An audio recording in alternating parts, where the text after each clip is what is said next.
ನೀವು ನೋಡ್ತಾ ಇದ್ದೀರಾ ಮೈಂಡ್ ಇಟ್ ಮೀಡಿಯಾ. ಮಂಜುನಾಥ್ಗೆ ಏನ್ ಒಳ್ಳೆ ಗುಣ ನೋಡಿ ನಿನ್ ಜೊತೆಗೆ ಬದುಕ್ತೀನಿ ನನ್ಗೆ ನೀನ್ ಎಲ್ಲರ ಅಣ್ಣ ತಮ್ಮಗಳು ಒಂದು 8-10 ಮನೆದು ಅವರೆಲ್ಲ ಸೇರ್ಕೊಂಡು ಹೊಡುತ್ತಾರೆ. ಅವರಿಗೆ ಒಂದು ಜನಕ್ಕೂ ಶಿಕ್ಷೆ ಆಗ್ಲೇಬೇಕು. ಒಂದು ಜನಕ್ಕೂ ನಮ್ಮ ಅಣ್ಣ ಏನು ತಪ್ಪು ಮಾಡಿಲ್ಲ. ಅವಳೇ ಬಂದು ಕರ್ಕೊಂಡೋಗಿರೋದು ನಮ್ಮ ಅಣ್ಣನ. ಅವಳು ನನ್ನ ಹತ್ರನೂ ಫೋನ್ನೇ ಮಾತಾಡಿದ್ರು. ನಾ ಏನು ಮಾಡಲ್ಲ, ನಮ್ಮ ಮನೆಗೆ ಏನು ಮಾಡಲ್ಲ, ನಮ್ಮ ಮನೆಗೆ ಏನು ಮಾಡಲ್ಲ ಕಣಕಂತ ನಮ್ಮ ಅಣ್ಣನ ನುಗ್ಗಿದ್ರು. ಇಲ್ಲ ಇಲ್ಲ ತಗೋ ತಗೋ ತಗೋ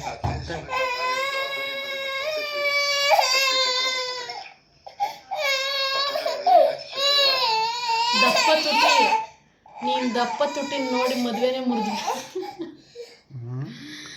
ತುಟಿಗಳು ದಪ್ಪ ಇರೋದಕ್ಕೆ ಮದುವೆ ಕ್ಯಾನ್ಸಲ್. ಹಾಂ